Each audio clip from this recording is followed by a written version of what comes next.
again, if you're new to the channel, please like and subscribe and share. It really helps us with the algorithms and to get the good word about living life without addiction. Amen to that. Yes, 14th step. We're working steps today. Inside joke. Okay, we're going to talk about a couple things. I got to ask you some questions as your expert knowledge as a professional counselor. We talk about physical addictions, chemical addictions, right? Right. When you introduce a chemical to your body and you become addicted. Well, I want to talk about behavioral. That's a tough one. Addictions. Okay. Because I've heard it said that you can actually call them obsessions. Okay. Or other things. But you tell me as far as this goes, because, and, you know, we're going to get into some kind of touchy subjects here. So if you hear us telling jokes, we're not saying jokes about somebody's problem, but there's a couple things on here that you may just go, oh man, because it can get bad with some of these things. So this is how I read this described. Okay, a behavioral addiction is classified as any time that one loses control of their actions in order to engage in behaviors that result in brief feelings of happiness. That person becomes dependent on the pleasurable feelings that come as a result of certain behaviors and begins to compulsively act on that behavior. Okay? Now, they have these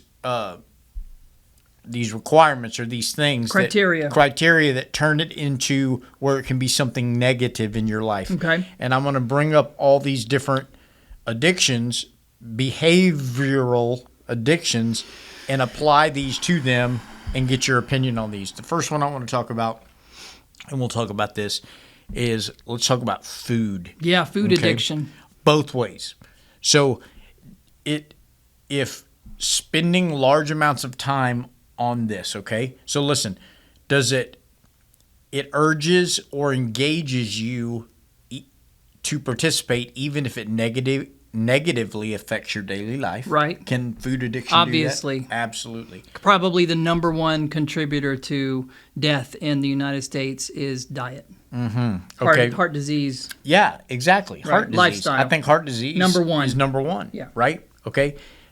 Can people use this behavior to manage unwanted emotions? Yeah, I mean, there's even a word for it, emotional eating. People say, I emotionally eat. I eat when I'm bored. I eat when I'm stressed out. I eat when I want to relax. So that's 100%. Mm-hmm. Okay, what about hiding the behavior or lying to other people about the amount of time you spend on it? You know, people got those Twinkies hidden in the nightstand. Dude, that's so exactly what I'm talking about. And they don't want to say. A lot of people who are ashamed of the amount they eat will lie about how much they eat. Mm-hmm. Well, I only eat, a salad, but then they're going home and eating a gallon of ice cream. That is, I saw a clip of a girl that was, I can't remember what it was on, 600-pound life or one of those things. But she had convinced her family that it was a genetic disorder, right? And that she was only eating about 2,500 calories a day, right. And that it was, I'm big boned or whatever they say, right. You know what I mean?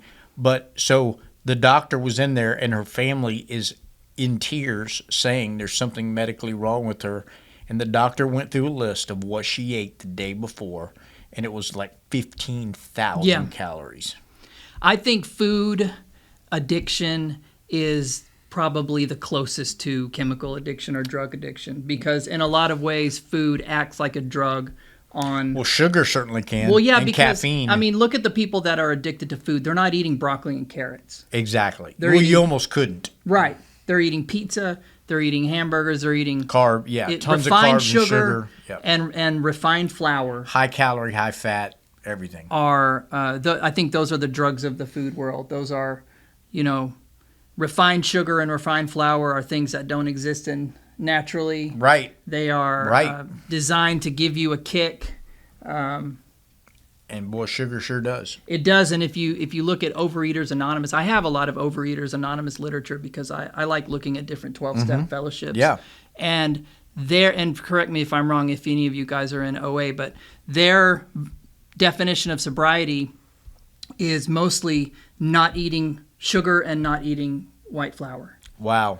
And so as long as you don't eat those things and you stick to your plan that you and your sponsor, your food eating plan that you and your sponsor come up with, then you can say you're sober in that program. See, that's amazing to me because that makes sense. Because guess what? You can't abstain from food. Right. I mean, that's got to be one of the most difficult 12-step programs to. Yeah, I was going to ask you that. How do you say, if you go through 12-step, how do you say you're clean or you're sober? Clean eating. Well, you sit down with your sponsor and you come up with a food plan and you work with the doctor on that or a nutritionist or whatever. Right. Whatever you have the luxury of being able to afford.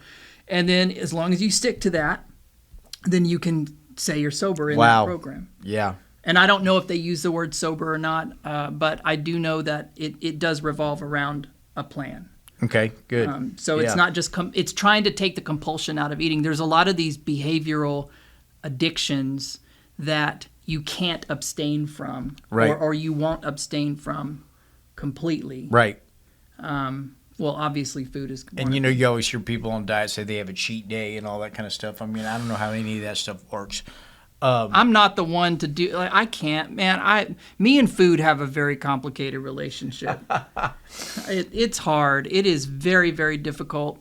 I try to discipline myself with what I eat. I constantly fail at it. Well, what's crazy about food is the way our society has made it now available to us.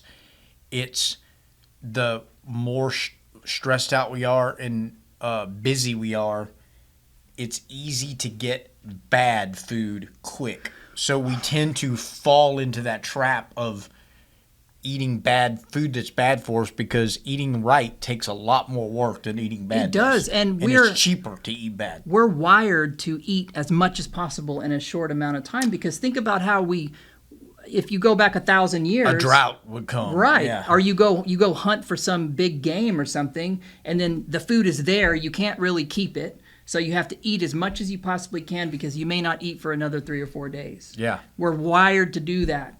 That's why buffets are so popular because our body hangs on and stores fat. I mean, that's what it does. Yeah, survival. Yeah. Because it's always trying to prepare for not having food. Yeah.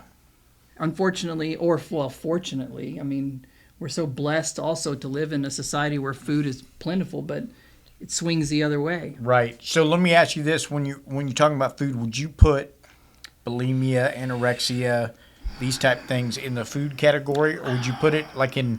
Because when you come down later, we're going to talk about like exercise addiction, and I think exercise falls into body dysmorphia more.